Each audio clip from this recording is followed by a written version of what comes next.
and also we are going to touch a little bit on the relevant informations on the equity market, which is on the second chapter. So basically, I have prepared a very comprehensive written notes or a very comprehensive explanation on how you need to understand on the role of the financial market itself. And also I have prepared some of the relevant informations that you need to digest carefully regarding the equity markets. So I have uploaded these two files in eClip, and after this I'm going to continuously upload the written notes or any relevance materials in eClips.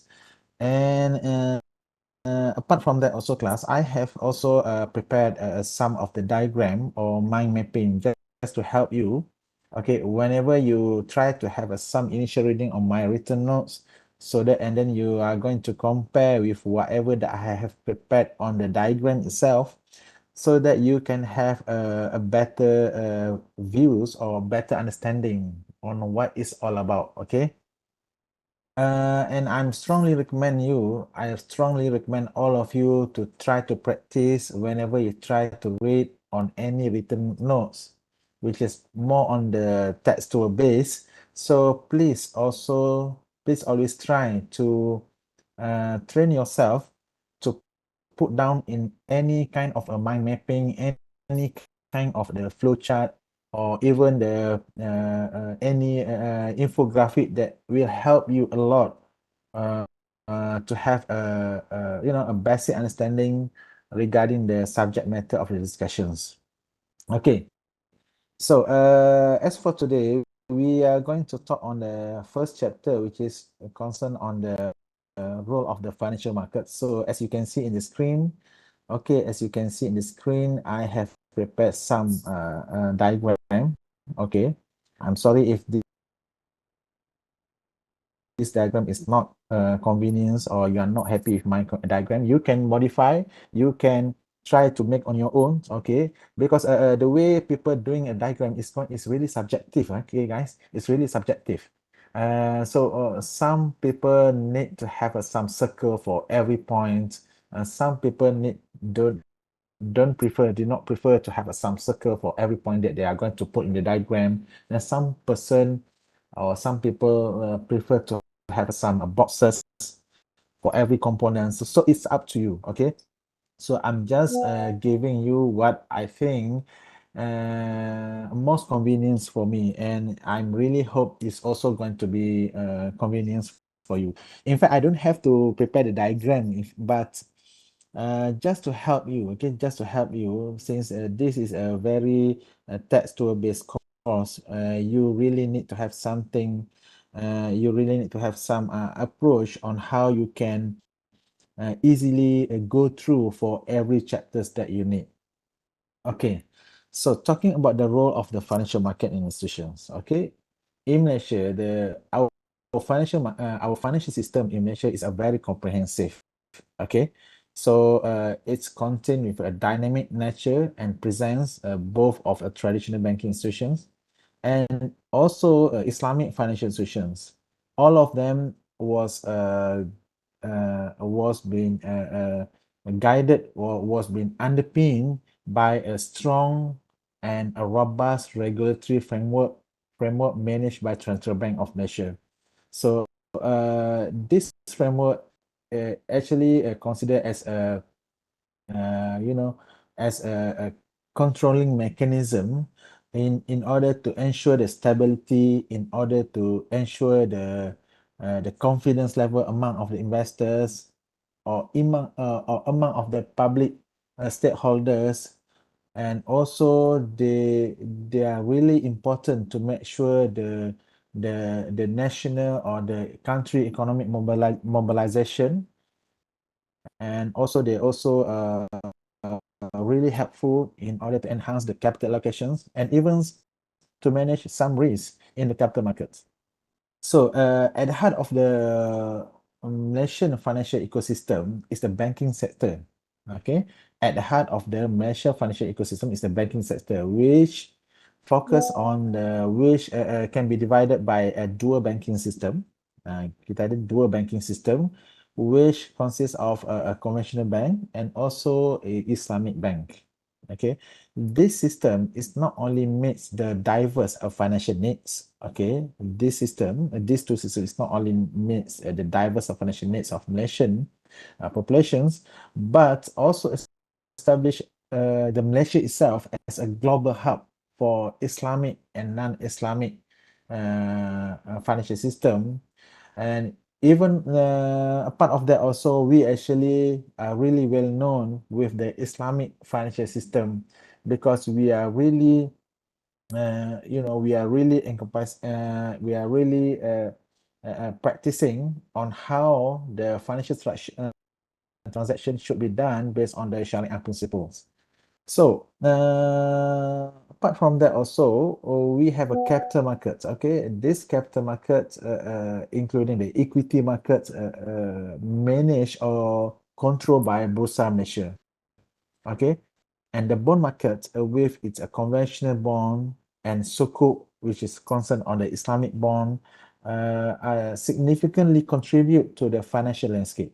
They actually offer a platform for companies to raise capital for investors and also to diversify their portfolios in order to enhance the economic growth. Okay, so based on that also, mentioned markets also have a has a very uh, um, very dominant in offering a various portfolio of the financial instruments. One of them is can be called as a derivative and also foreign exchange. Okay, one of them can be called as a derivative and foreign exchange. Yes, sorry. Okay, 2 minutes, class. 2 minutes. Chap.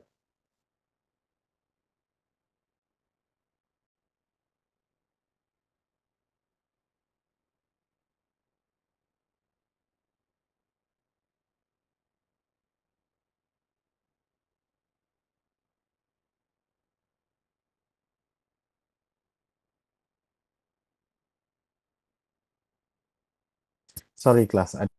Ada gangguan sikit. Sorry. So I continue. Okay.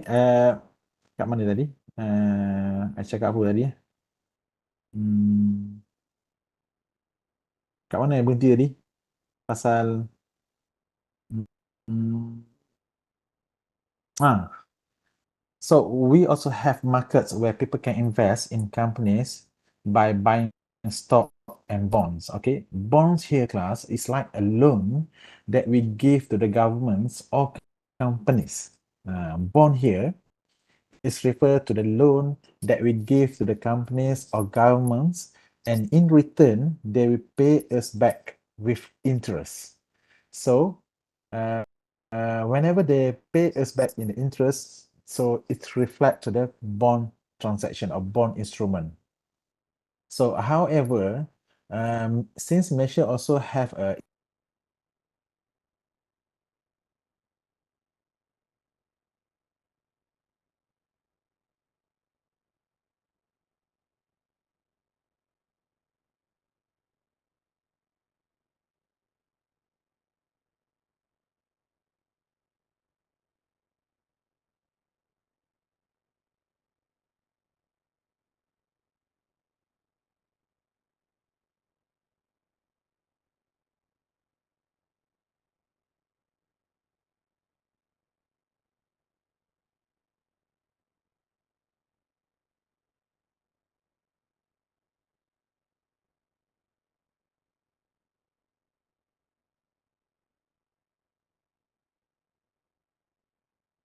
they will not call them as the interest. Okay, they will not call them as the interest. Beside, there are special markets for trading like currencies from, beside that, there are special markets for trading trading things like currencies, which is a foreign exchange, or some of you known as a forex, right? From a different set of countries. So that they are making deals to protect and against changes in price. Okay, this actually help business and investors to manage the risk actually. So I'm going to touch again on what is a derivative, on what is the forex actually on the second chapter after this. So you don't have to worry. Okay, I'm really happy if some of you have some of initial reading on my written notes, and I'm really happy if some of you has always a good habit doing some knowledge searching through any reading materials regarding this course. So apart of that also, apart of that, for regulations, okay, Malaysian rules and law for money are very strict to keep everything stable and safe. Okay, the central bank and another group called as a Securities Commission make this rule and checks the bank and market in order to follow whatever regulation that they make. Okay, so the highest the highest authority in this financial system ecosystem is the central bank, and the uh, under the central bank they have a security commissions to monitor and to safeguard money or any interest that's belong to the investors or the any stakeholders in the capital markets. Okay, this market and bank are very important because they help the country economy grow. Okay, they help the company economy grow. So you just imagine if if the capital market itself doesn't represent the stability, doesn't represent an attractive investment portfolios, so it will not contribute, it will not positively contribute to the economic growth or economic development in any kind of countries. Okay, so like Malaysia, we actually have a fragile economic development for your information, fragile economic development, because we have so many influence by political issues, because typically nation are like to make it everything's going to be political issue, but it makes sense. It makes sense. So is in finance we call them as a market sensitivity. Okay, in finance or in accounting we call them as a market sensitivity. Okay, everything can be changed due to the changes of the political landscape. So actually for Malaysian financial system are really stringent in order to make sure everyone can use their financial services. Even people living in the remote areas, okay, or even for those who don't have a lot of money. So this called as a financial inclusion. Okay, this call as a financial inclusion, because the term you need to really understand the term because sometime in final exam questions they will give you a very similar interpretation on how you need to understand the financial equations. Okay, so basically the financial equations is represent on the financial ecosystem itself that need to ensure everyone or every single citizen in this country can use or can access the available financial services, even if the people living in the remote areas, okay, or even if the people don't have a lot of money. So we don't make it very much selection, and we don't put a certain preference. Either we just handle a person, or we just entertain a person or investors or citizens who have a lot of money, but we just ignore person or investors who just have a very little or very small investment. So that's not represent the term of the financial equations. Okay, Apart of this also, of course, there are challenge. Okay, of course, there are challenges in our financial system. Okay, so one of them is the economic change, global economic change. Okay, global economic change, and also a new technologies that totally can disrupt on how bank and even capital markets works. Okay, so for Malaysian financial system is always looking for ways to stay ahead, like using new tech, okay, new technologies, and to making a banking better, and also focusing on green finance, which means investing in a project that are good for environments. So, as a final remarks for first chapter, okay, so you need to understand, okay, Malaysian financial system is like a big network. It's a busy network for money and transactions that helping everyone from big companies to regular people to manage their finance, to manage their challenges, and make the most out of their money for their better future. Okay, so you can easily relate on my explanation on the diagram, and you also can easily enhance your understanding by keep reading my written notes, because this diagram, I have prepared this diagram based on my written note. Okay, so for equity market, I go straight away for the equity market. Okay, I go straight away for equity markets. Let me show you my diagram for equity markets. Hold on,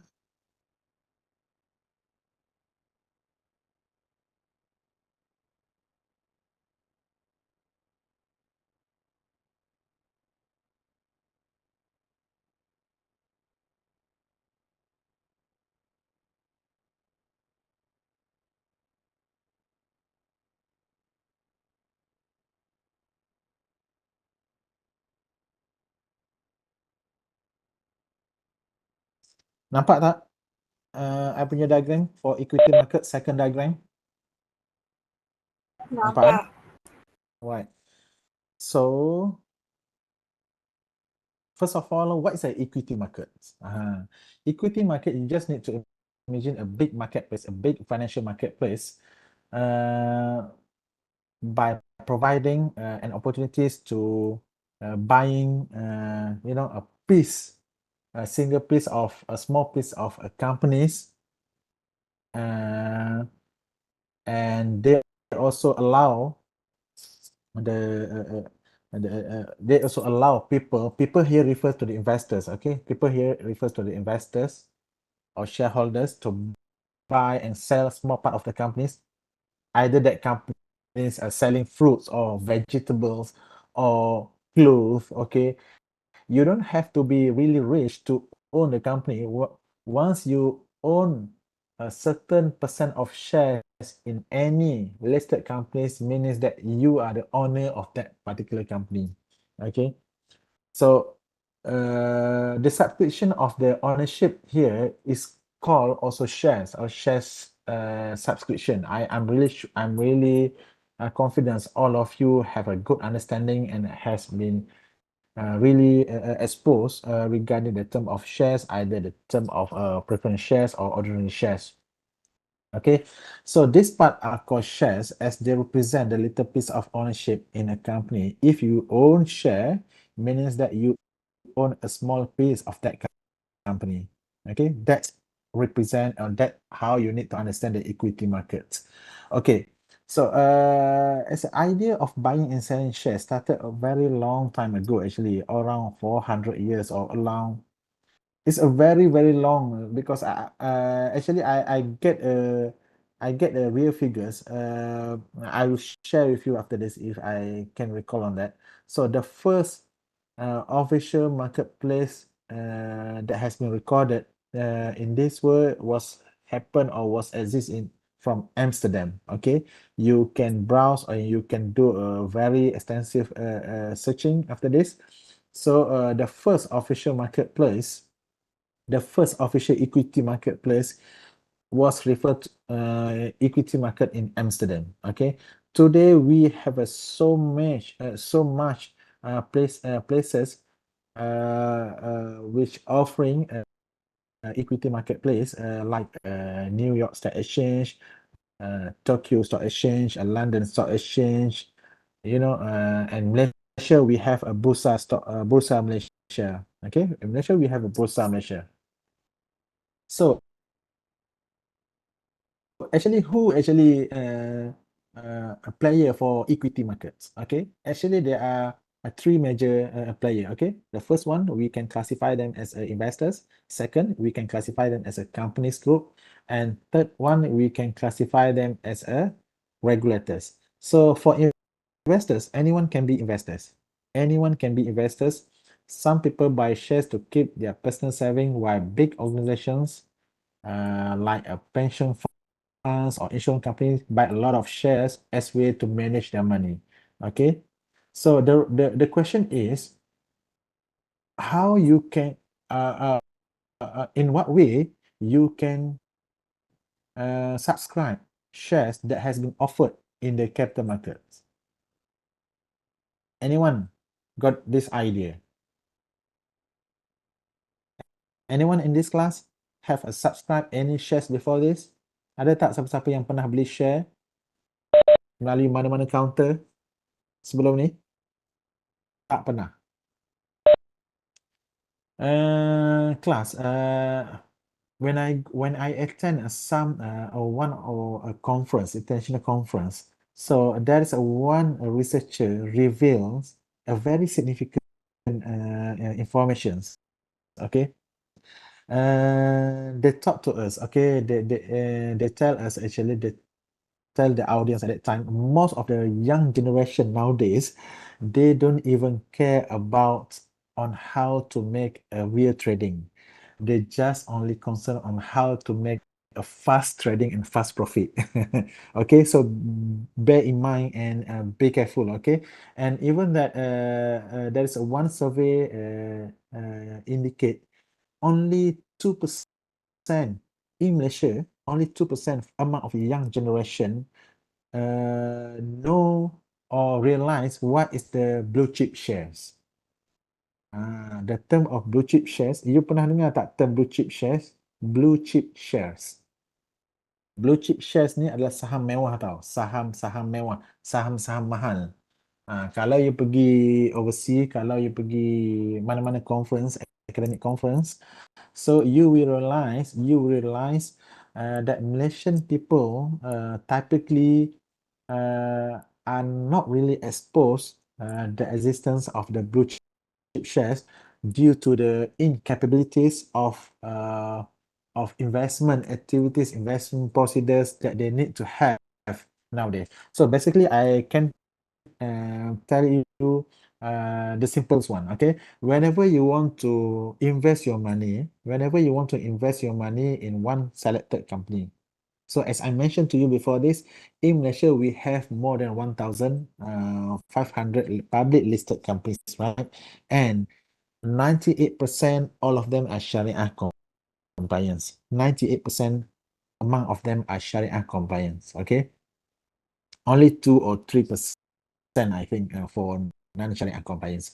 So the first step that you need to have whenever you are going to buy shares is you need to open your CDS account. Okay, you need to open your CDS account. CDS is referred to the Central Depository System.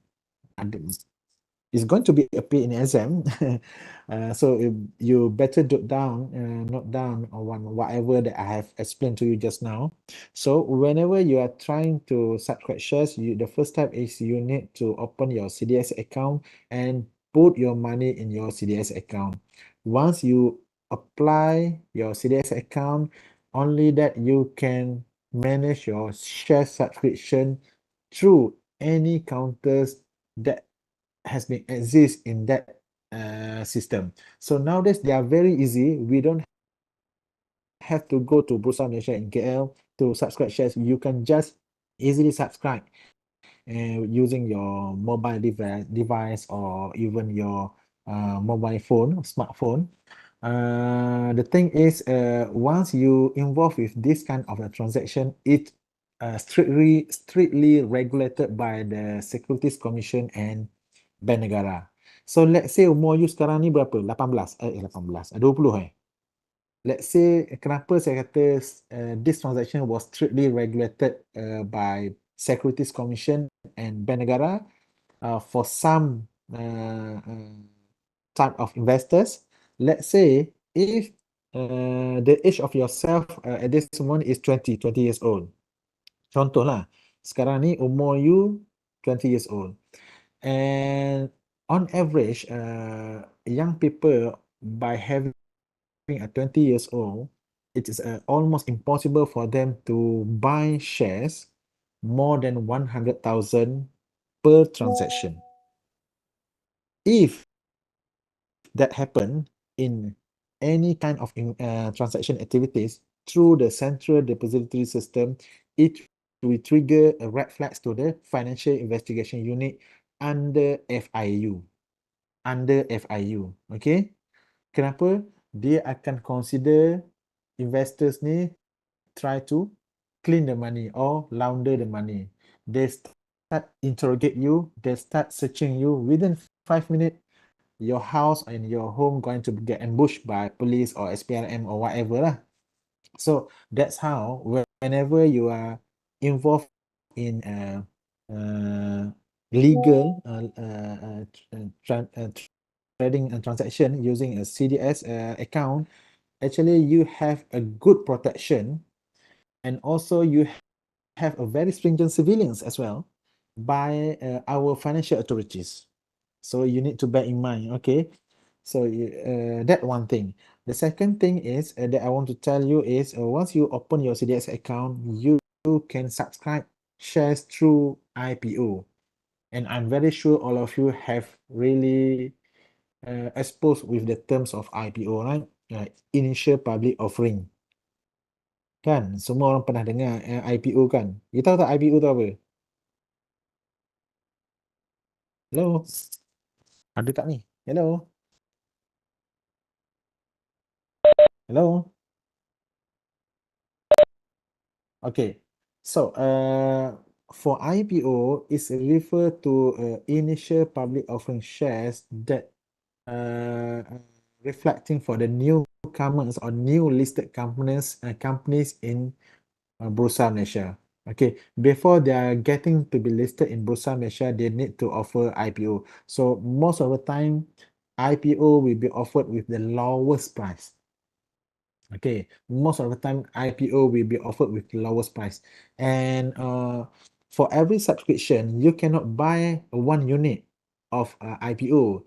So whenever you are trying to do a trading in financial markets, okay, in equity markets, okay, through IPO subscription, you actually need to buy one lot or two lot or several lot that you can afford to buy actually. So for every lot, it's going to contain around 100 units. So you just multiply for every lot that you want to apply, let's say 20 cents. So let's say you want to buy a two lot, so that you need to, or let's say you want to buy a two lots of shares from IPOs through subscription. So 20 cents will be multiplied by 200 units. That will be your attempt to subscribe.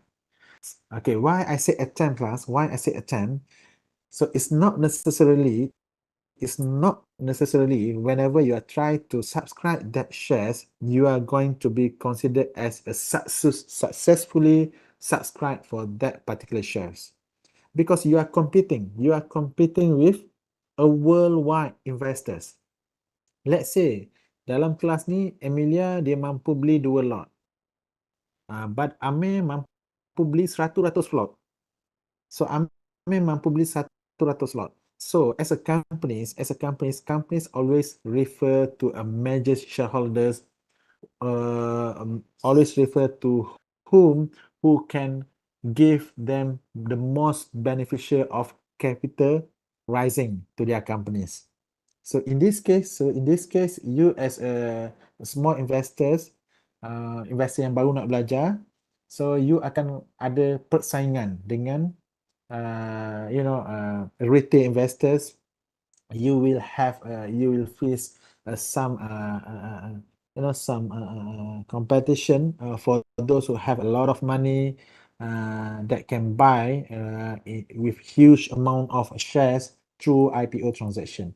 Okay, through IPO transactions. And so what do you think with this scenario? Okay, is it this scenario going to disregard the interest of small investors in the capital markets? Actually, no, class. Actually, no, because in our financial system, we actually still have chance to subscribe a certain amount of shares through IPO through MITI. Okay, through MITI Ministry of Investment Trade, or MITI Ministry. Okay, you need to apply the IPO subscription through MITI. So MITI will allocate on how much that you can afford to apply actually. Okay, they will screening your profile. They will screening your profile. So that's why most of the time, whenever people go for the IPO subscription, they will go for the companies. Actually, they will go for companies, because whenever you start with your own small company, you start with some good profile, financial profile, so you will have a better chance to subscribe a good numbers of IPO transactions. Why people always looking for IPO? Because once IPO got listed, okay, once IPO of certain company got listed in the capital markets, they actually going to spark 95%. They are going to spark with a positive increment. 95%. Okay, let's say on the initial offering price at 20 cent, okay, 20 cent. But whenever they got listed, they are going to increase their share price by 25 cent. So you will earn profit by 5 cent. 5 cent per unit. Kan ada orang kata alah 5 sen je untung. Sebab tu kita tak beli sikit lah. Okay, kita beli 1,000 lot. Okay, 2,000 lot. Okay, then most of the time we are looking for blue chip shares, which is saham-saham mewah. Saham-saham mewah ni tak adalah sampai ratus-ratus ribu satu unit. Okay, most of the time when we talk about the blue chip shares, for every single unit is normally reflect to 7 ringgit per unit or 8 ringgit per unit. Okay, 7 ringgit or 8 ringgit per unit is considered as a blue chip shares. But the question is whether we can really afford to buy a certain amount of shares pertaining to the blue chip shares or not, right? So this knowledge you need to have, class. This knowledge you need to have, because being as a accountant and accounting student, you not just even manage company's financial transaction, you also need to give advice also. You also need to give advice, a good advice to your clients on how they can manage their profit, okay, on how they can diverse their business strategies, okay. So that part of your consultation service to your potential clients after this. So that's referred to the investors. So I'm also touch on the companies. Okay, for companies, there are two type of public companies who can shares shares anyone can buy and sell their shares, and also private companies. Private companies. For private companies, they actually didn't get listed. Okay, they actually didn't get listed in the capital markets, but it's still permissible, or is still allow for any investors to get involved as their investors for private company. We call them as a small medium enterprise company. Okay, the third one is the regulators. Okay, regulators is referred to the third group of capital market players. They are acting like as a referees. Okay, they are acting as like a referees. In Malaysia, we have a Securities Commission and Bursa Malaysia, that they are making everything is fair, and follow with the rules provided from time to time. Okay, so the rest is regarding the equity markets is what you can trade in equity markets. What you can trade, as I mentioned to you before this, you can trade shares. Okay, means that you can own shares. You can own a tiny part of shares of any selected companies.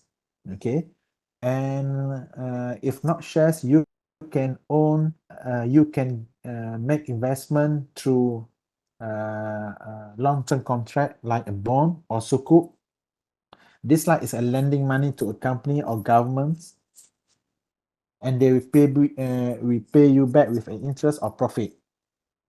Okay, so bear in mind whenever there is an bond offerings or a long-term contract offering by a certain governments or by a certain company, certain big company, meaning that that also will be considered as a financial warnings in the capital markets. Okay, why I said it's a financial warnings class? Why I said it's a financial warning? Because actually on the initial place, they don't have to get your money to make it their business operate. Okay, they can easily get the financial assistance from any financial institutions that exist in our capital markets. But the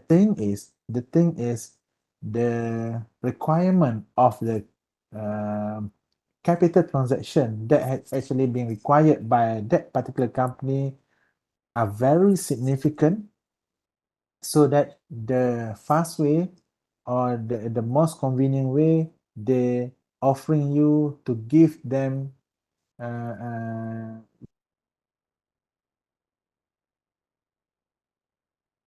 use your loan through bond, and they will pay you back with the interest. Okay, sepatutnya company besar ataupun government ni dia tak perlu pinjam duit daripada daripada orang ramai ataupun daripada pelabur dalam pasaran terbuka.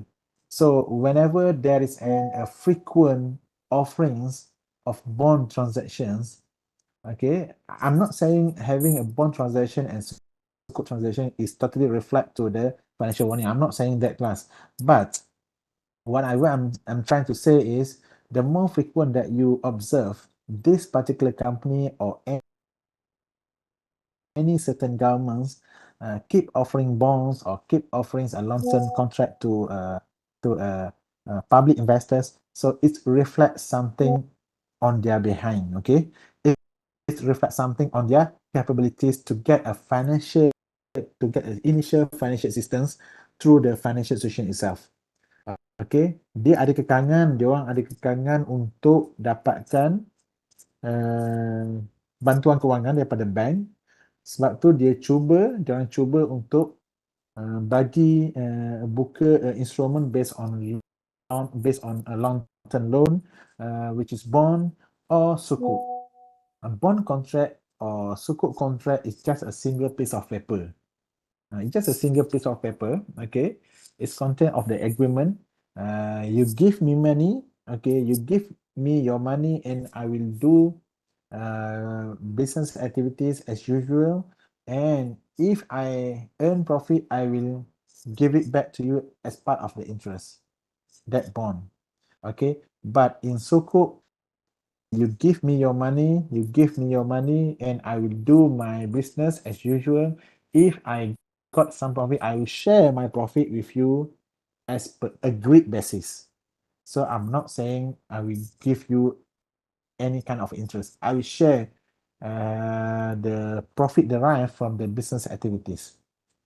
So on the next part is instead of shares, bond, and derivative. Okay, derivative ni they are special contract. Okay, derivative ni are special contract.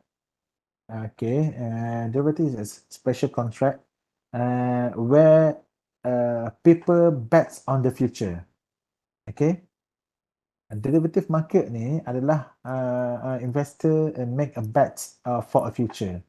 So that's why in Islam we actually are being prohibited to get involved in a derivative markets. Okay, why? Because how come we can ensure we can still live on the next few days, on the next few months? That we call them as uncertainty values. Any transaction that have uncertainty values or uncertain conditions that you may not know that what are going to be happen in next future, that's not be permissible in Islam. Okay, but instead of having Islamic financial institutions, we also offering conventional banking institutions, and in conventional banking institutions they are actually practicing a derivative markets. Okay, so apart of that also, instead of trading the actual things like Apple, you jual Apple ke, you jual kereta ke, so people can trade contract based on their future price. Okay, okay, people trade this contract based on the future price. Okay, for example, I give you one example. A farmer might sell a contract today. One farmer might sell a contract today that promises to deliver apple at fixed price in the next 6 months. Remember my words, a farmer might sell a contract today that promises to deliver apples at a fixed price in the next 6 months. Okay, on one perspective, this is helpful for both farmer, okay, for farmer who gets a guaranteed price for their apples, okay, and for buyer, they also get guaranteed with the supply at a known price, okay. But the issue is no one in this world can really determine whether that transaction is going to be really exist in the next 6 months. Okay, when the element of uncertainty happen, so it's called with it's referred to the gharar. The term that we also use the word of gharar. Gharar means uncertain. Okay, uncertain. And that example for apples. Okay, same goes to the oil palm price, harga minyak sawit. So let's say you have a family at this moment run 10 acre of palm, oil palm estate. Okay, so you sell a contract to one company. You sell a contract to one company for a certain price that, and you are going to promise to that particular company to deliver 10 tons or 8 tons of oil palm to that particular company in the next 6 months. And that particular company actually happy because they actually buy you at a agreed price at this time. So what happen if that price is much more than higher in the next 6 months? So that particular company actually can save their cost because they don't have to pay more, instead of they need to pay with the agreed price that have been made 6 months before. Okay, but what happen if the the economic conditions in the next 6 months is really bad? Okay, there are so many economic stabilization issue. There are so many war crisis issue that happen across our region. So it's going to be effect on the next 6 month pricing level, right? So in this case, there will be uncertain uncertainty values for both sides. Okay. Okay, there will be uncertainty values for both sides. Okay. So that's we call it as a derivative markets. So as a part of the investors class, okay, as part of the investors, there are three ways in order you to subscribe shares or making trading in the capital market or in the equity market. The first one is we call them as a fundamental analysis. The second one we call them as a technical analysis, and the third one we call them as a sentiment analysis. Fundamental analysis is just looking at the company's finance and the economic growth. Plus, how many of you are really believe, how many of you in this class are really believe the informations that has been provided in the annual report are really represent the actual transaction of the companies? For your information, all of the financial information disclosed in the annual report of any listed companies at this moment are not really represent on their financial positions. Okay, why? Because we are applying, or because most of the managers, most of the accountant at this moment, we are actually tied up with the accounting accrual basis, right? Accounting accrual basis. So the reason why I'm saying the accounting accrual basis is, how come you can evaluate the performance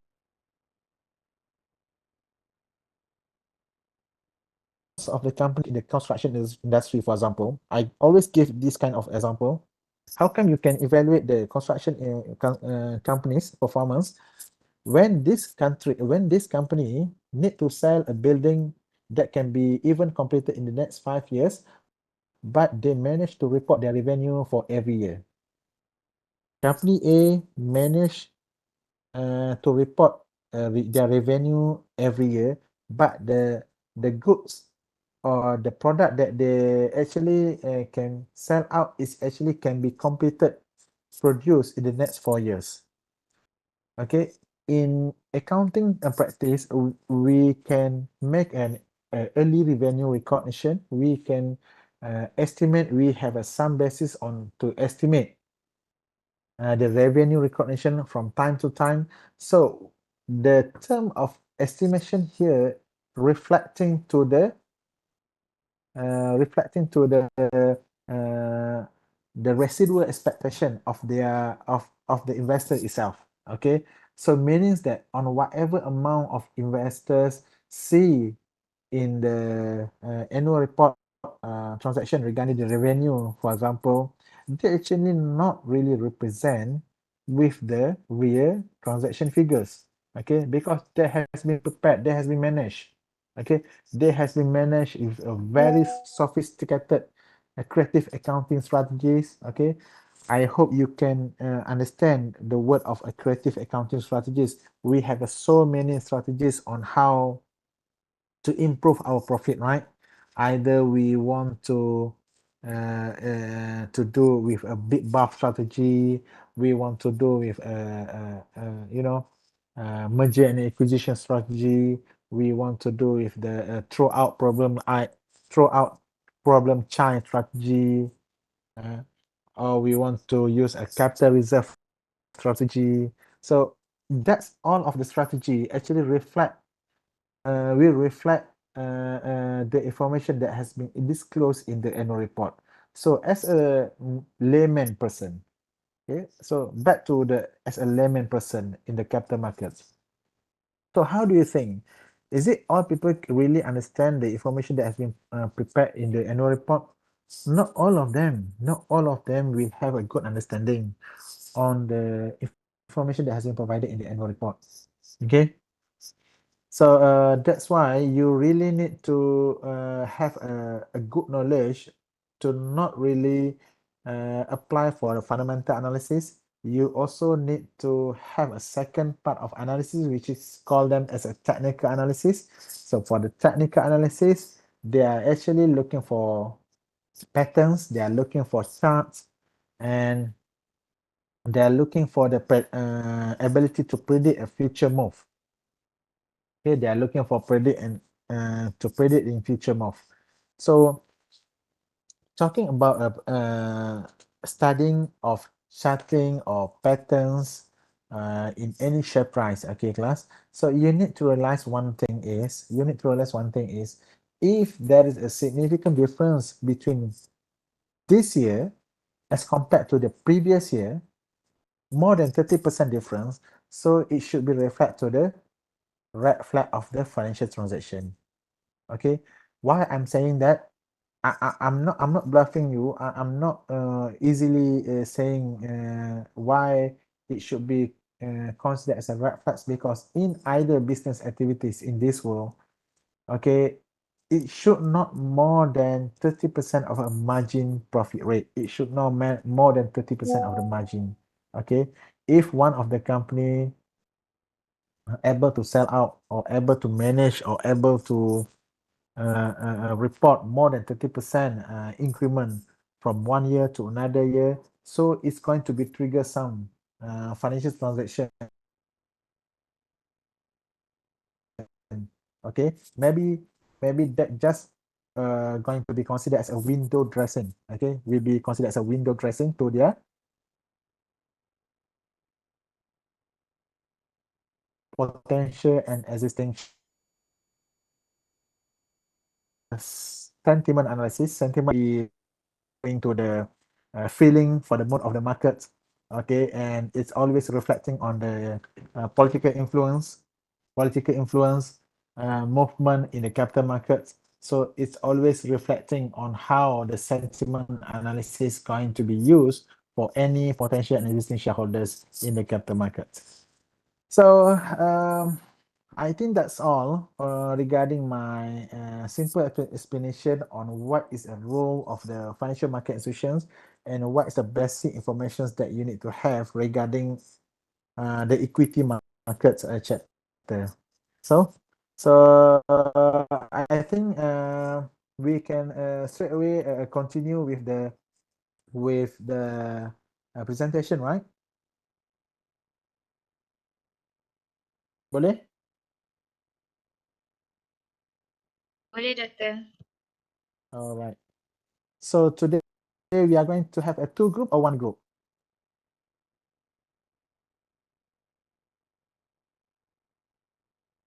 Dua grup, Doktor. All right. So maybe I want to invite the first group from group C and the second group from group B and A. Okay. So without further ado, I want to invite, please welcome our first group to come forward, virtual presentation. And please bear in mind, okay, you are given with a 20 to 30 minutes of your presentation. And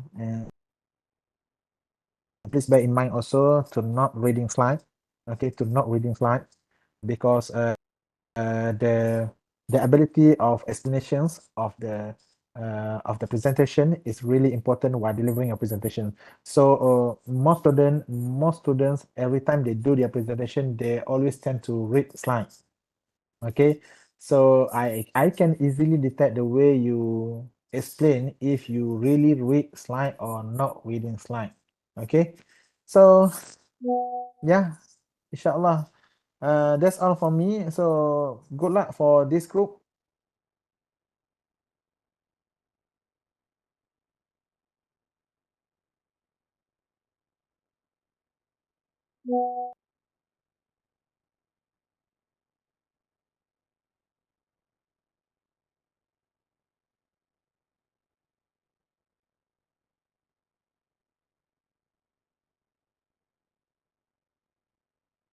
Okay, group presenter boleh share screen.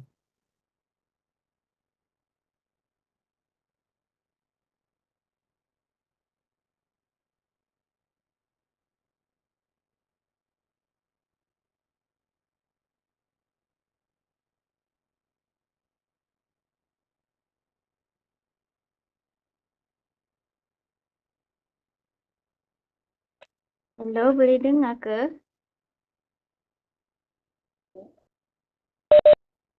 Bisa ya? Boleh, boleh. Boleh. Assalamualaikum and a very good morning to everyone. We from Group 7 will be sharing regarding the topic navigating cross-border financial frauds. So before I start, let me introduce myself.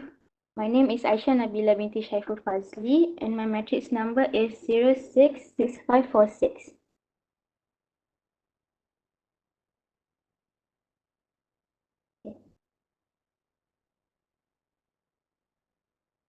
Next slide.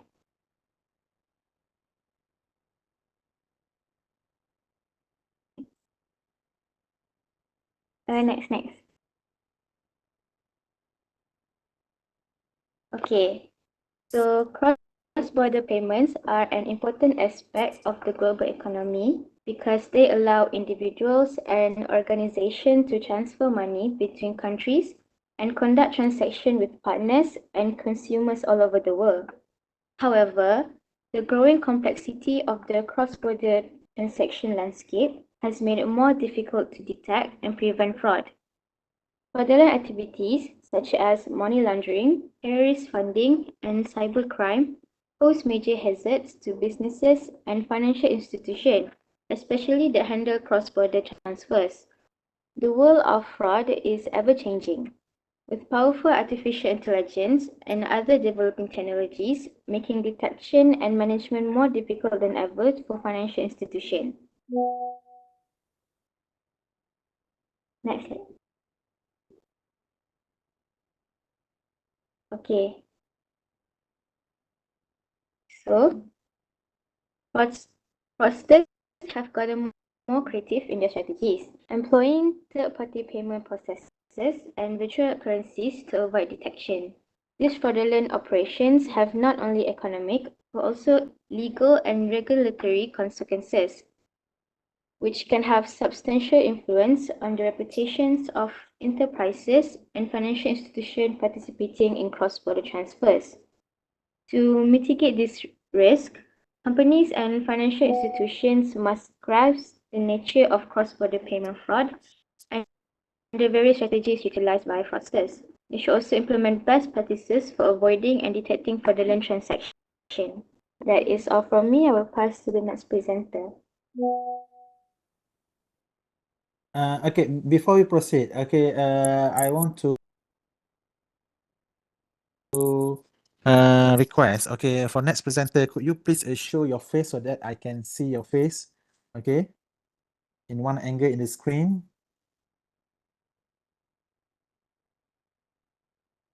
Okay.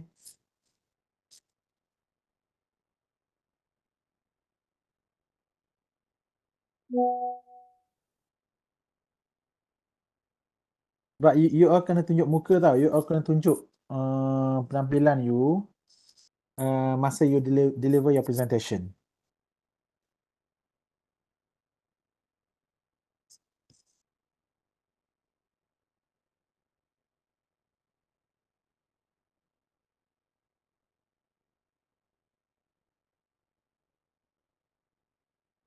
Tak dengar, you mute.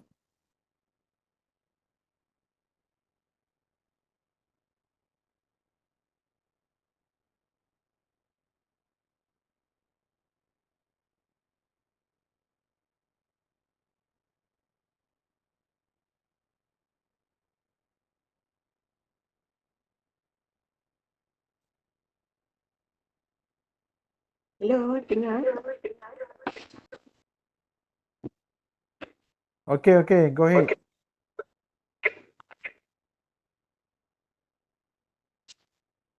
Ya.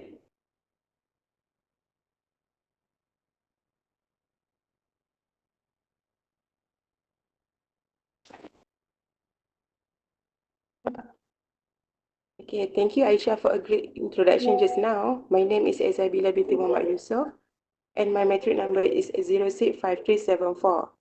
I am glad to be here today to explain to you guys about the navigating cross-border financial fraud, which is specific in identifying corporate vulnerabilities and global defense mechanism. Identifying corporate vulnerabilities involve performing a detailed risk across various aspects of the organization. First is financial control. Conduct a comprehensive assessment of financial control, procedures and systems to uncover potential weaknesses that could be exploited by malicious actor or lead financial losses. Second is internal control. It's meant by evaluate the effectiveness of internal controls, including access controls, authorization process, and the segregation of duties. This helps in identifying any loopholes in the organization's ability to prevent unauthorized access or fraudulent activities. Last is cross-border transaction. Identify the areas in cross-border transactions such as relationship with third parties gaps in the supply chain, and vulnerability in payment processing system. These include assessing the risk associated with international regulations, currency fluctuations, and geopolitical factors that could be impact the organization operations. That's all from me. Next, I will pass to my friends.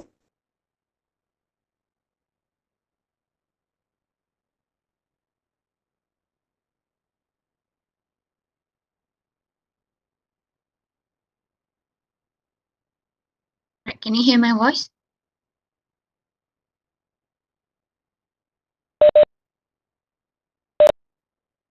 Alright, so my name is Nurfurhana Binti Hajaipa. My matric number is 066086. So there are two example cases for these corporate vulnerabilities. The first one is the labor scandal manipulating cross-border financial benchmarks. This case examines the manipulation of the London interbank offer rate by major banks, including Barclays, UBS, and Deutsche Bank. The fraud involved submitting false interest rate data to manipulate LIBOR, which is a key benchmark used in global financial markets. The case underscores the challenges of regulating cross-border financial activities and the need for a robust compliance framework. The second case is Toshiba and Conti scandal, falsifying financial statements. This case investigates the Toshiba accounting scandal, where the Japanese conglomerates overstayed its profit by 1.2 billion over several years. The fraud involved manipulating accounting entries and hide losses in various subsidiaries, highlighting the challenges of detecting and preventing financial misconduct in complex global enterprises. So that's all from me. I will pass to the next person.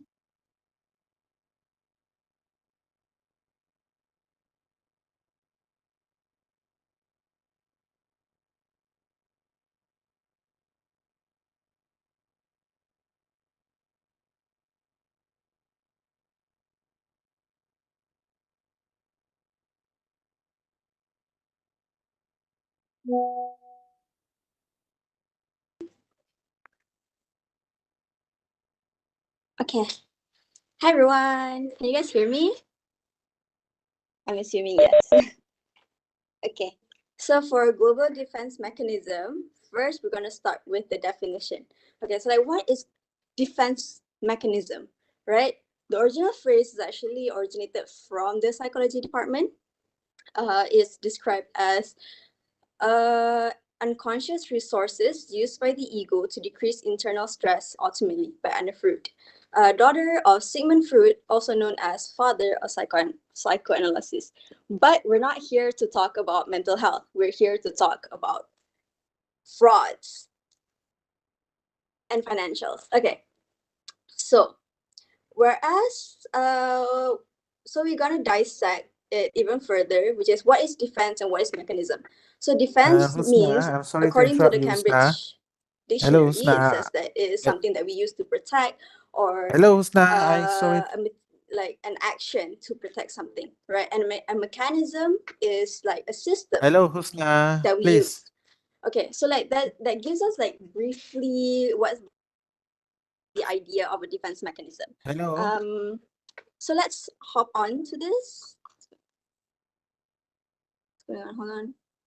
Oh, hold on, doctor. Did you ask me something? Because I couldn't hear. Yes, I keep interrupting you. I I'm so couldn't sorry, see your doctor. I couldn't see your face at this moment, so please properly manage yourself and open your camera so that I can I also assess your presentation. hold on, doctor. I already did I. I already. Hold on. Let me stop and start. I thought like you guys could see me. Can you see me? Can you guys see me? No. Yeah. Hmm? Is there? Hmm? I'm not sure how to fix it because like apparently only a few Okay, people. Mhm. okay. Okay. Now it's okay. Now it's okay. Okay. Husna, you don't have to speak very fast. You just make it clearly, okay, one by Sorry, one, okay? I'm very Okay? used to speaking super fast. Okay, I'm so sorry. No, it's not really working at this time actually. No. Okay. Okay. So we start. Do you want me to start from the beginning, or like do you want me to like continue? You just continue on whatever that you just left. Okay. So here is for global defense mechanism, me and my partner, we decided to, create a few steps on an idea of what we want to use. Like it's just a suggestion. Like people don't actually have to use it, but a suggestion is better than nothing. Okay. First mechanism is that to do something, first we need to develop, right? We need to like that's what brainstorming is, and like we configure something. So the first mechanism that we suggesting is to develop a robust fraud prevention and detection program that encompasses both internal and external controls. So what like the case that closely relates to this is the Enron scandal in 2001. I think it's a very famous case. I think like most of us already know what's the situation, how they like both the external auditors and like the internal what was it? The like the people, the management, also like both the auditors and the management, they were working side by side to do this fraud, right? To was it inflate the sales, okay? And this case actually is very very similar to the next case that I'm going to present, which is the second mechanism, which is to implement. After we develop, we will implement it, because like what's the use of developing something if we're not going to use it? So we're going to implement these strong internal controls, including regular monitoring, audits, and risk assessment. Okay, notice how most of these cases, they're usually like, for it to happen, right? For it to happen, it needs to have both sides, both internal and external, to make fraud happen. It can't just be like one-sided, like just internal. Because there's another case. What was it? Is it hold on, I kind of forgot what case it is specifically, but the one who audited it was, I also forgot which company audited it, but they denied on giving the audit letter that auditors have to sign in order to like to verify that all the contents of the financial statements are correct and that there's nothing like weird or out of place, right? And there is in fact something that is out of place, and when the audit company decides they don't want to sign it because it's suspicious, and then because obviously that's like it's kind of suspicious, and then obviously there's going to be fraud there. So like you see how only with just one side trying to make this fraud happen, it won't happen, because like that's how important auditors are. And I think I'm getting off the rails, so I'm going to pull myself back in. Okay, so implement strong controls. This is the case that relates to this is super super recent, like the Wirecard collapse. Wirecard is German company, which is similar to Enron scandal. They also inflate their sales, like so. Like all this money is not, it doesn't exist. Like this one director just decided, like we're gonna manipulate the financial statements. I think the slide is. Can we go back the slide? What? Okay, okay. So, the money that they proclaim to have is actually non-existent. So as you can see, it's also similar to Enron scandal. I said that for Enron scandal, it was Anderson company, the auditor. But for Wirecard collapse, they just filed for bankruptcy in 2020, and it was EY that did their audit. So both sides. Okay. Finally, for the third mechanism, for my behalf, is establish clear reporting mechanism for suspected fraud. So what does it mean by clear reporting mechanism for suspected frauds? It means that we need to have snitches, right? Because ensuring anonymity and protection for whistleblowers. Whistleblowers means snitchers. Snitchers are people who tell like others people's secrets. But this is good secrets, right? Because do you want to stay in a company that actually don't have money and you invested a lot of money for that company, right? And yet like you're getting pebbles instead of goals. So that's why we need to establish clear reporting mechanism for suspected fraud so that people who like they know the fraud is happening, they could like report it clearly, but without blowing their identity. That is just our opinion. Okay, I'm gonna pass it to my partner, the next presenter. Bye bye. My name is Ra'atu binti Zulkifli, ID number 068247. I can't show my face because I'm sharing the slides, so I apologize for that.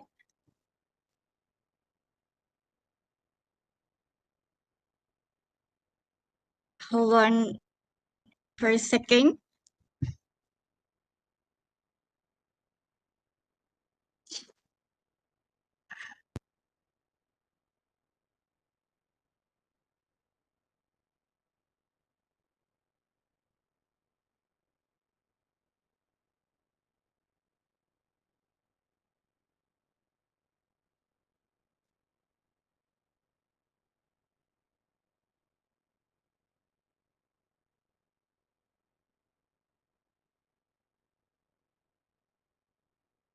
Okay, sorry. I will continue the next. Before that, can you guys hear me? Yes, we can hear you. Um, Nampak tak?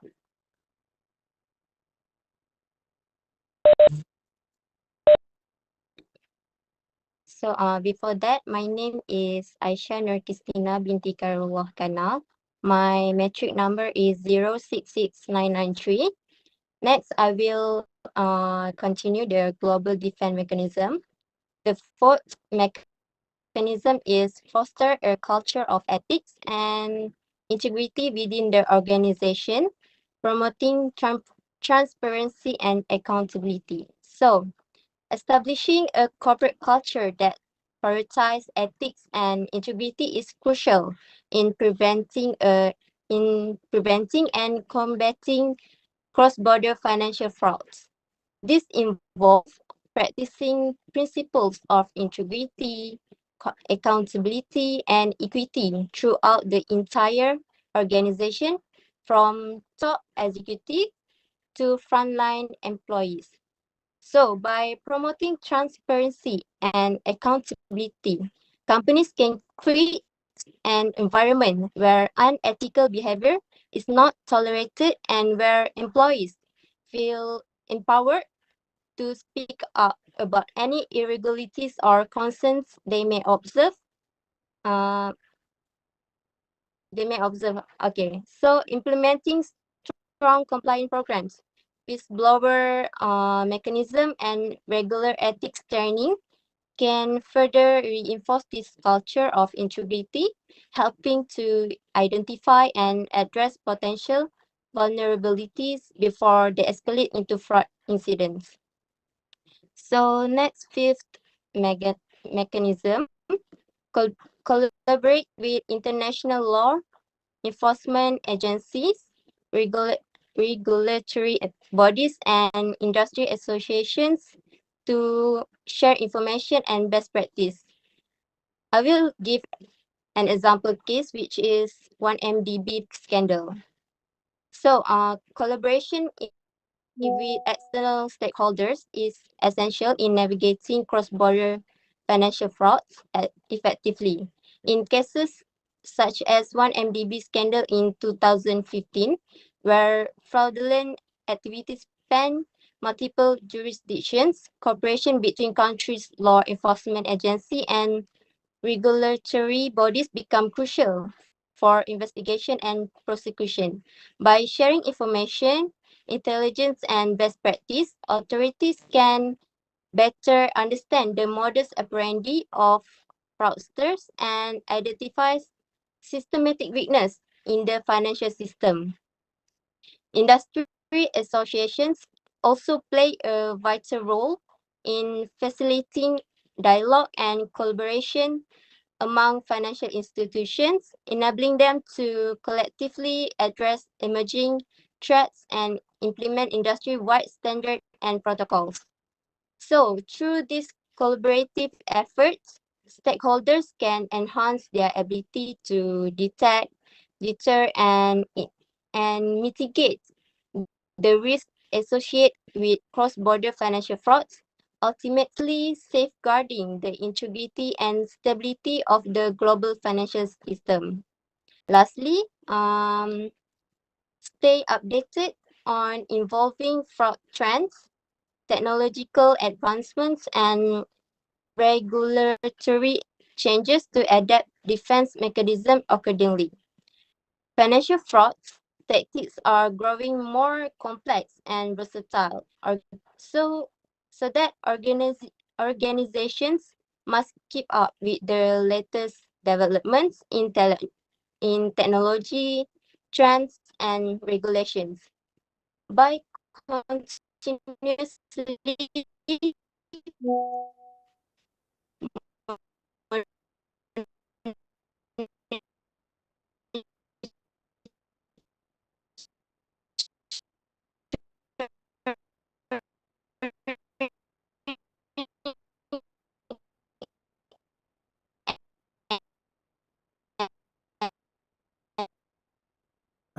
I'm sorry, Aisha. I think I'm not sure which part of the problem, but I'm very sure I couldn't hear you clearly on this part. So I don't know others for others. What about you guys? Can you really hear on whatever that has been presented by Aisha just now? Yeah. Yeah. Mm. So Aisha,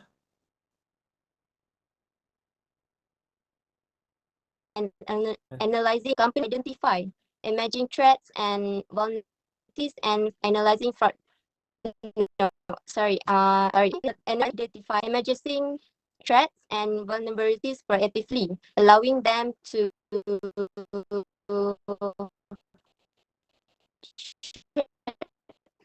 strengthen their defense mechanism accordingly. Moreover, advancement in technology such as artificial intelligence,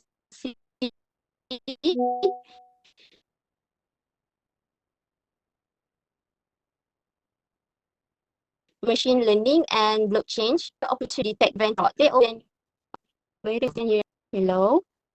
yeah, yeah. Aisha, I think you have a network problem at this moment. So could you please take a moment to solve it first and you just try to pass it to another presenter so that they can continue further with your presentation.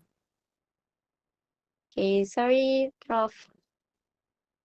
Okay.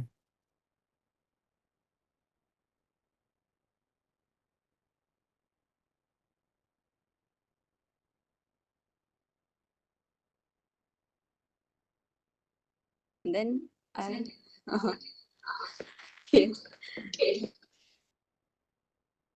I'm hoping everyone could hear me again. I'll be covering for his part, if that's all right. Okay, where did she stop by? Was she talking about the fifth mechanism, the 1MDB scandal, right? So to collaborate with international law enforcement agencies, regulatory bodies, and industry associations to share information and best practices. Like, we noticed how during the 1MDB case, because it broke not only nationwide but also international, and there's already a Netflix series, right? It was crazy, and we actually had to go and consult an international lawyer. Like, we got people involved, like outside of Malaysia involved. So like it's already like blown out of proportions. Um, I think it's a good way to collaborate with international law enforcement because sometimes I'm not saying all, but there are possibilities that people could be bribed under the table if it's like within the country. I'm not saying like everything is corrupted, but it is more safer to have a third party that like literally not involved with Malaysia at all. So like they can give a non-biased opinion and judgment. And finally, for the sixth mechanism is to stay updated on evolving fraud trends, technical advancement, and regulatory changes to adapt defense mechanism accordingly. Especially right now with AI, with all of these new innovations, right? Technology is here to help us to ease our work, but of course, not everything is just pure black and white. Not everything is simply for the good. People are too creative nowadays. So like not only we are creative in how we live, how we use like AI technology, but they're also like getting more and more creative about creating frauds and scams and all of the stuff. So our suggestion is of course to stay updated, but it's a bit hard, not gonna lie, it's a bit hard to stay updated because the technology, all these IT stuff are rapidly developing. Like we don't know what's gonna happen tomorrow if suddenly Elon Musk is gonna launch a hotel to space or a corn cob to space. We can't tell. So all we can do is just hopefully just do our best, and well, as long as we are prepared, like at least we need to see a few steps in front of us and have a proper, not only proper equipment, but proper employees who are very, very like knowledgeable about all these areas regarding IT developments. I think that is all for our global defense mechanism slides. Then we can move on for the conclusion. Thank you. Bye-bye.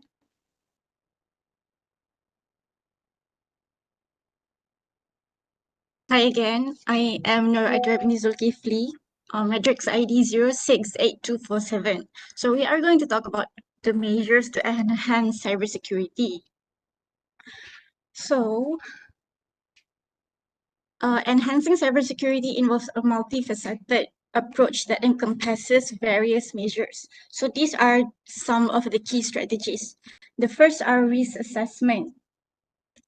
So for risk assessment, by conducting a risk assessment, it involves identifying, analyzing, and evaluating potential risks to an organization's information system, data, and assets. So this process helps prioritize cybersecurity efforts and investments by understanding the likelihood and impact of various threats. So the second measure is a strong authentications. So MFA, multi-factor authentication, adds an extra layer of security beyond passwords by requiring users to provide additional forms of verification, such as one-time code sent to their mobile device, a fingerprint scan, or a hardware token. WhatsApp and Telegram has already implemented this MFA already. So if you have had turned on this MFA, sometimes they would periodically ask you to key in your password to ensure that the person that's using this is actually the user and not a hacker. So the last measures is data encryption. So data encryption, it encrypts sensitive data into an unreadable format, which can only be decrypted with the appropriate encryption key. So this helps protect it from unauthorized access. That is all for this slide, for this discussion. So to summarize all of this presentation,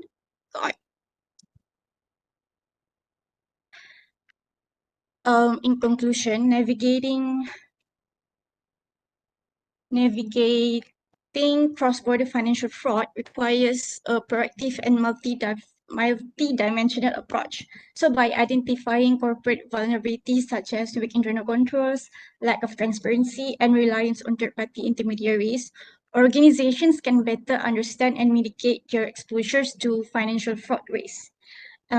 Also, by implementing robust defense mechanism like risk management practice, due diligence process, technological solutions, and collaboration with law enforcement and industry partner, it is essential to enhance global defense against financial fraud. Moreover, advocating for harmonized international regulations and fostering information sharing networks can further strengthen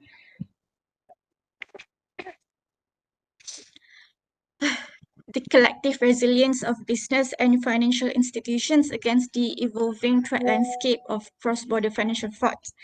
And lastly, by prioritizing vigilance, cooperations, and innovations, organizations can better protect their assets, reputations, and stakeholders from the damaging effects of financial fraud in the global marketplace.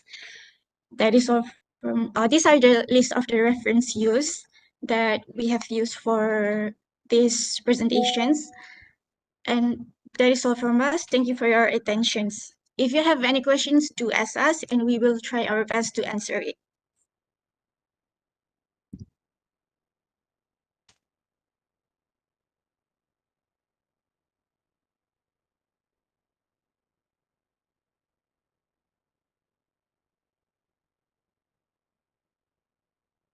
Okay, thank you to this group class. As I mentioned to you before this, so whenever you come for presentation, so please never read any point or any written notes that has been presented in a slide. So that is a tips on how you can deliver your best presentation actually. So one of the common tips is whenever you are going to talk on your presentation point, so you need to make sure you are not going to repeat the same thing on whatever that has been listed or mentioned in the slide. So there is a rules also. This is a common rules whenever you go for any kind of presentation to get a respected, to get the respected presentations. Do not read slide or do not repeat the same point on whatever that you have mentioned in a slide. Instead of you need to make it easier to the audience with your own explanation. Okay. So the second tips is you really need to strategize on how you are going to communicate or on how you are going to pass over your part to another partner, so that is going to be look as more professional, because this thing you need to realize whenever you go for your presentation with this kind of the content. So it really need to mesh with your own ability to talk about the topic, and also you really need to think you really know about this the content. Okay, so you can make a rehearsal, you can make a practice from time to time before you go for your real presentation after this.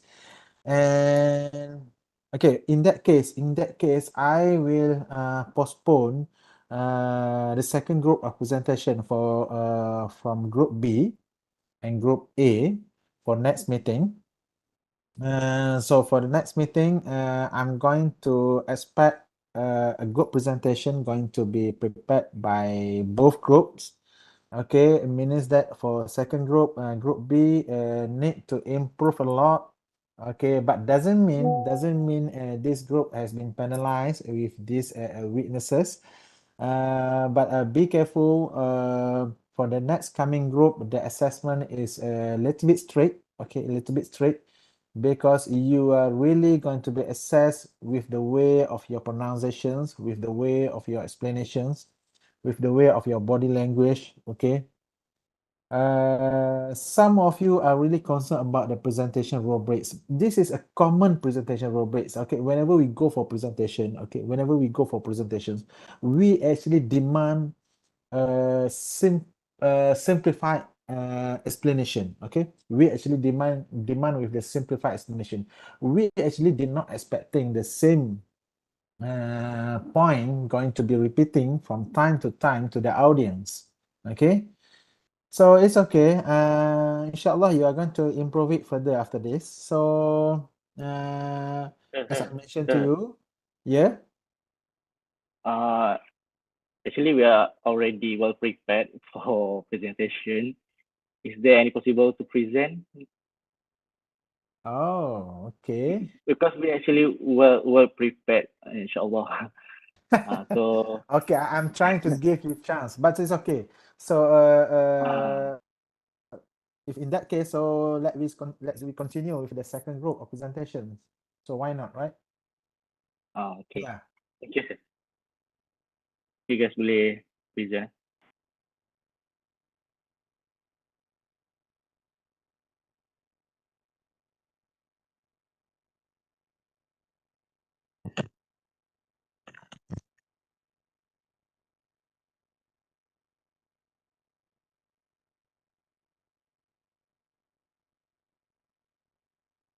Okay, Assalamualaikum warahmatullahi wabarakatuh and good morning everyone.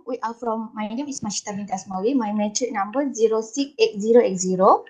We are from Group C. Want to share with everyone about our topic whistleblowing, dilemma that relate with ethical consideration in corporate financial fraud. So our discussion about this topic is the legal of for consideration for whistleblower, risk analysis for whistleblower, state tax protect and so on. Okay.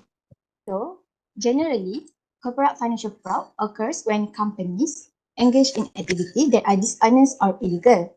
As a result, it may lead to the existence of whistleblower. Okay, so what is whistleblowing? Whistleblowing can be defined the act of disclosing information about wrongdoing such as corporate fraud. These disclosures are often made by insider or employees who become aware of practice in the course of their work. Okay, imagine you work in a big company and one day you find out that something is not right. For example, people breaking the rules and doing things that are against the law or not being fair.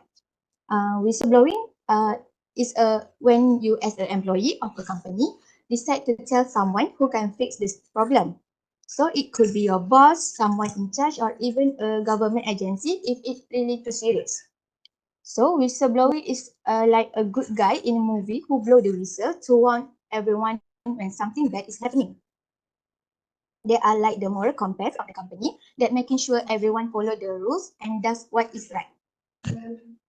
Okay, so example case that relate with our topic presentation are the Enron case. That I am very sure that as an accounting student, everyone is familiar with the Enron case, which Enron is a former Big Five auditing company. In 2001, Enron collapsed due to the widespread financial fraud and accounting irregularities. In the Enron case, Sharon Watkins' role as a whistleblower in speaking up against financial fraud and unethical practice within organization. The action brought attention to the need for greater transparency, accountability, and ethical standard in corporate environment. So that's all from me. I will pass to the next presenter about our topic in more detail. Thank you. Assalamualaikum warahmatullahi wabarakatuh. It's Muhammad Aiman bin Muhammad Azizwan and my matrix number is 065594. And I will continue our presentation about whistleblower dilemma in exposing corporate financial fraud. Just Mashita has said before, whistleblower is the somewhat important that briefly spoke out the fact that organizations have wrongdoing or misconduct in the organization. So, even though the public as as the public see this whistleblower is as the hero of the society since he spoke a fact instead of hiding, right? But we need to bear in mind that many case, what? Oh, my suara tak dengar kan? Can you guys hear my voice? Can you hear my voice? Can you hear my voice? Okay, good. Okay, so I will start again. So, Assalamualaikum warahmatullahi wabarakatuh. My name is Muhammad Aiman bin Muhammad Azizwan and my matrix number is 065594. And today I will continue our presentation about whistleblower dilemma in exposing corporate financial fraud. Just Mashita has said earlier, whistleblower is somewhat important that spoke out the fact that organization have wrongdoing or unethical conduct in the organization. When our public, we see this whistleblower as the hero of the society who is bravely to speak out.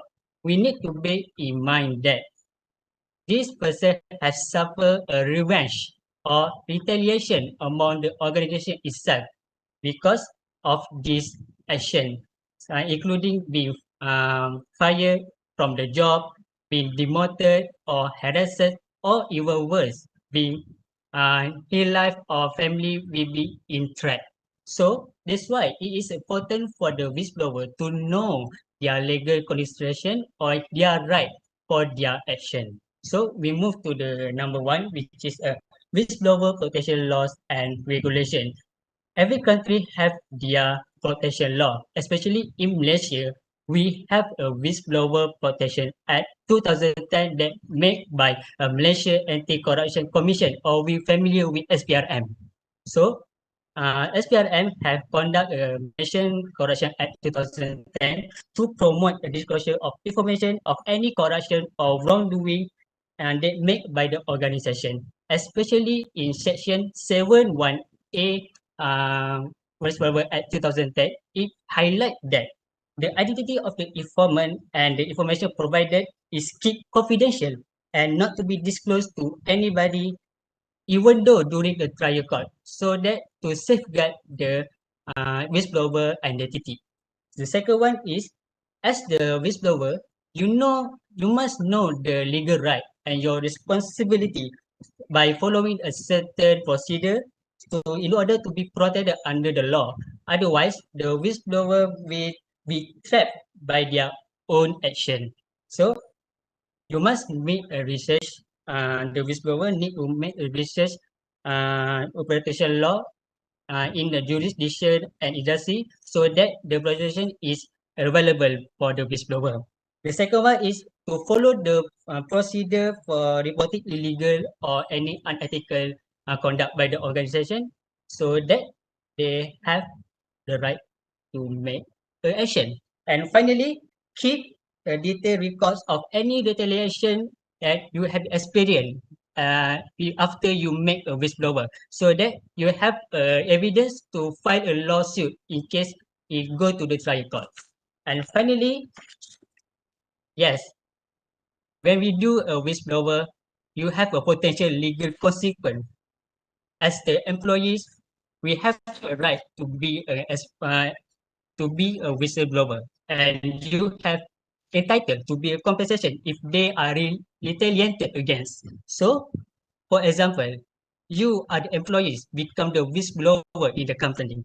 You be fired by your boss for your action.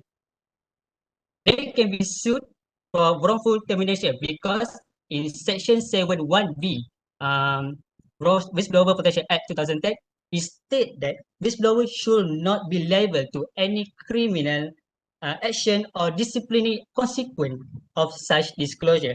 So that to secure the safeguard and the job position of the career of the whistleblower.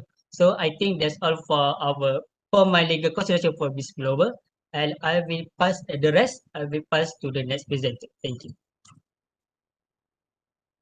Yeah, my name is Nisa Naswa binti Nurunzi. Can you hear me?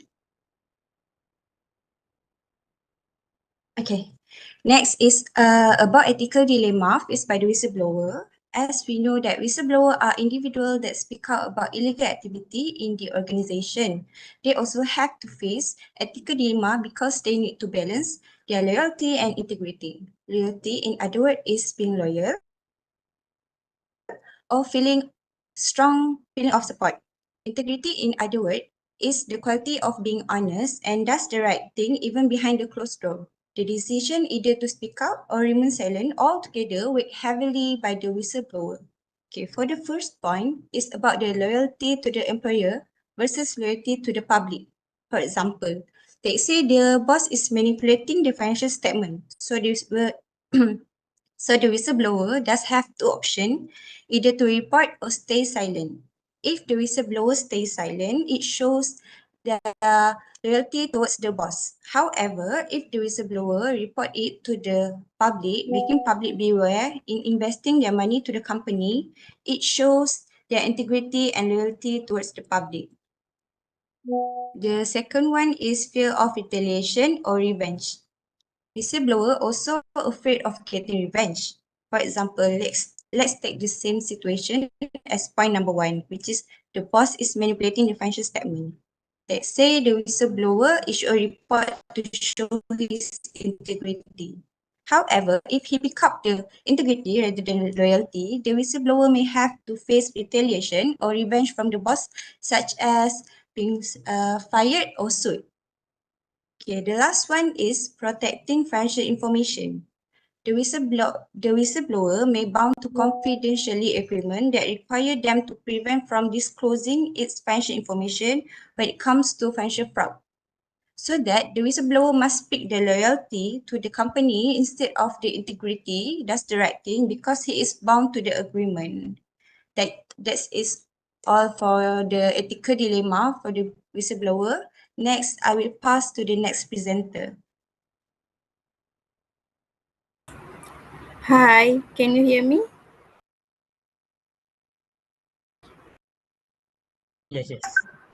Alright. Now, sorry. Hi, my name is Atira Afika binti Aziran. My metric number is 066089. Now, I will share a critical aspect of organization integrity and ethical conduct of whistleblowing. Specifically, we will be weighing a pros and cons of two essential avenues for reporting misconduct, which are external reporting and internal reporting.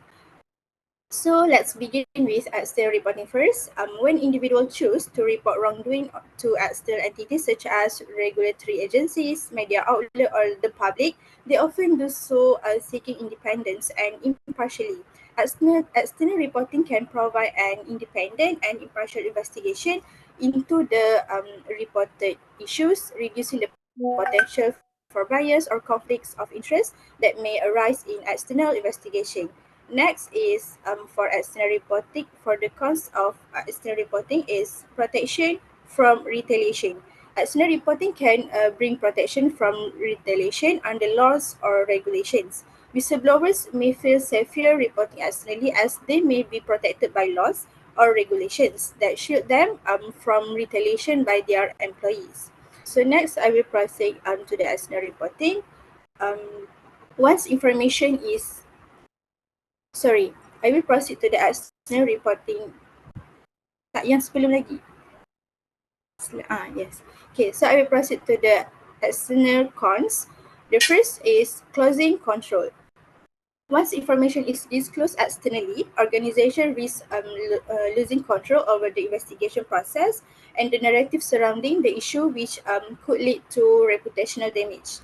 Next is whistleblowers who report externally also may face a legal challenge, including lawsuits or criminal charge, particularly if they disclose confidential or classified information.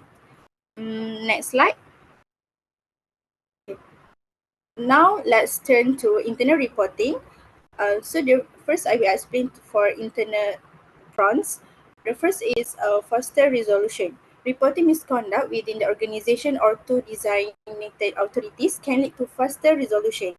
Internal reporting allows organization to address issue more quickly and efficiently, often leading to faster resolution and mitigating further harm. The next is preserve confidentially. Internal reporting also promote organization improvement as issues are addressed internally to prevent reoccurrence. As it may preserve confidentially, internal reporting may offer greater confidentially protections for whistleblowers and sensitive information, minimizing the risk of public exposure. Last but not least, I will explain about external cons.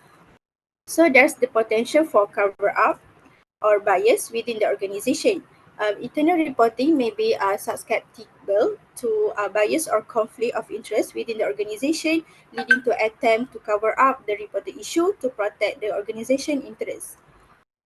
Move to the next. For internal investigation also may lead to lack the independence and impartiality of external investigation, raising concern about fairness and credibility. So I will pass to the next presenter.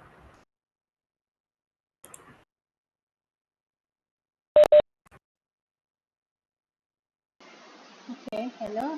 Assalamualaikum. My name is Hauni Isra binti Shahya. My matrix number is 067054. So, just now we have listened to Lisa, Mashi, Atira, and also Aiman. Then I will present to you guys about understanding risks and consequences of whistleblower. So, making decision to blow the whistle can be difficult and stressful experience because whistleblower put themselves at the risk of losing their job, being blacklisted, and also may face legal consequences. So, it is important to understand the risks and consequences associated with the blowing the whistle in order to make informed decision. So first is legal protection. Whistleblower may face retaliation from their employer, such as termination, demotion, or harassment, which could violate labor law. But there are laws that protected whistleblower. However, the level of protection of the law is varies depending on the country. For example, our country, Malaysia, we use Whistleblower Protection Act of 2010. Second is internal protection. Internal reporting. Whistleblower can first report to someone within the company. So this could be through a hotline or a person to report a problem without saying who they are. So the reporting internally can provide opportunity for the company or organization to address the issue before it becomes public and also can provide protection for the whistleblower. Next is public reporting. If someone tell inside the company it doesn't work at all, so the whistleblower can tell everyone outside, like tell the public, like talking to the media. But the going public is also risky. Then the whistleblower might need to be ready for the consequences. But in other hands, it also can make things better in the end. Last but not least is ethics. Ethics is about deciding if it's right to tell someone for doing something bad, or even if it might hurt you or others. Because this is a big decision, so the whistleblower might think carefully. Then they should also consider the potential benefits of whistleblowing, including promoting transparency and accountability. So that's all from me. I will pass to the next presenter.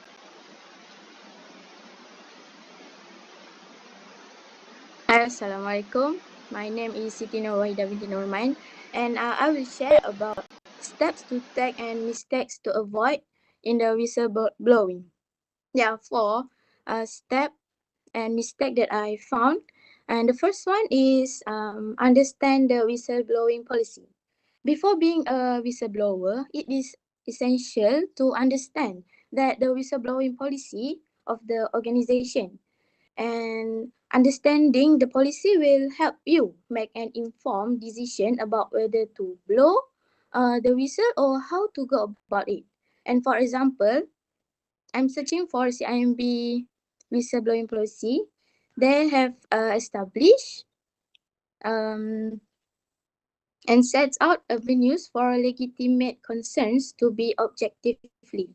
And individuals will be able to raise concern about illegal, unethical, or questionable practices in confidence and without the risk of reprisal. And the second one is gather evidence. The collect evidence like emails, documents, or witness statements can substantiate your report. Then without the evidence, your report may be dismissed or speculation. Gathering evidence will strengthen the case and give credibility of your report. The third one is report to the right person.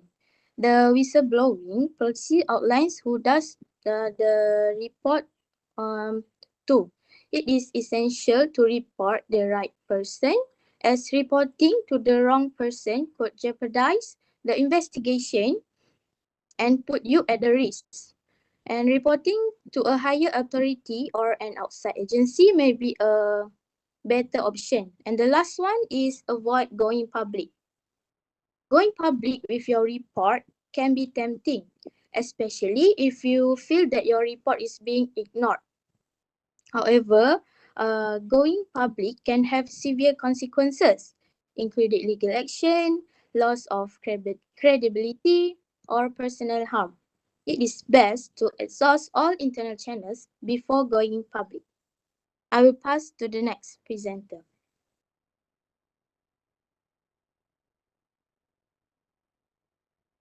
Yeah, Assalamualaikum. You guys can hear me? Yeah. Okay.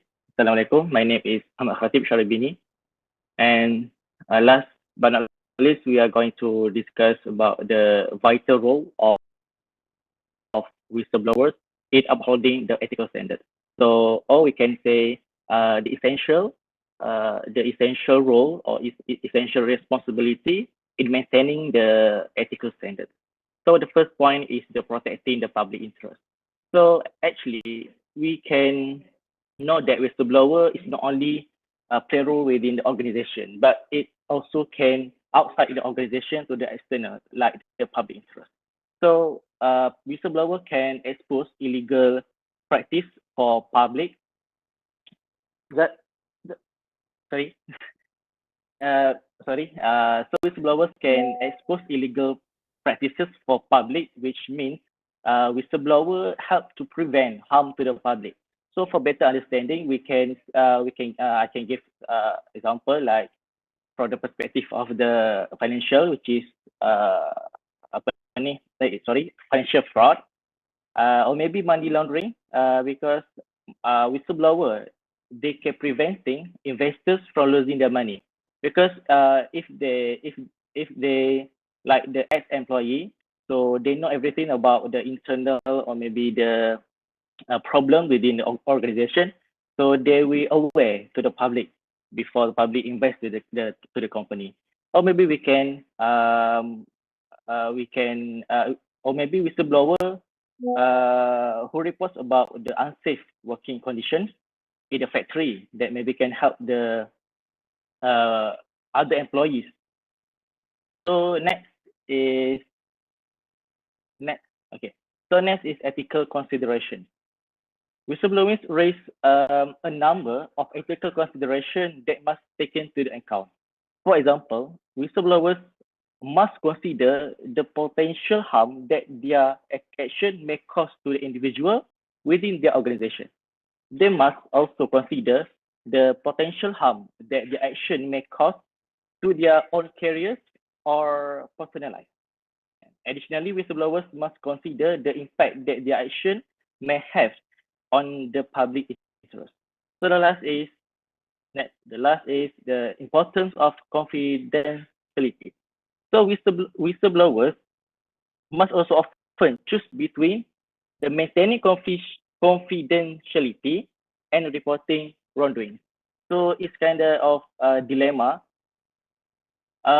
Maintaining confidentiality is important because it protects the whistleblower from being punishment and helps to ensure that their reports are taken seriously. However, maintaining the confidentiality also make it difficult for organizations to investigate and address for wrongdoing. So I think that's all for my end. We go to the conclusion. In conclusion, our presentation is actually has highlighted the complex ethical issues surrounding the uncovering the corporate financial fraud.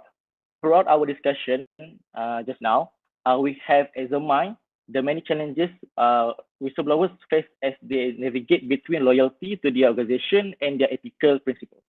We have emphasized the crucial importance of laws protecting whistleblowers, ensuring their rights are safeguarded so they cannot be take action when they speak out against wrongdoings. Additionally, we have stressed the vital role, as just now I mentioned, in maintaining ethical standards and promoting transparency in organization. Lastly, we must recognize whistleblowers for their bravery and ethical commitment of whistleblowers who expose financial fraud and often risking themselves. So there is no next presenter and the last presenter. So that's all from us. Is there any question? Okay. Maybe from our friends or our lecturers. Sorry, sir. Okay, thank you so much. Yes. Do we have any questions to this group? Okay. So if not, I just want to conclude, and I just want to have, I want to give some general comments for the next coming presentation. So based on the two group presentation that we have just now, so I can easily observe. So both groups actually have done a good job, but both group are lacking in terms of, you know, whenever you are delivering your presentation, open a presentation like this, so you need to make sure you are going to have a sum of the presentation outline first.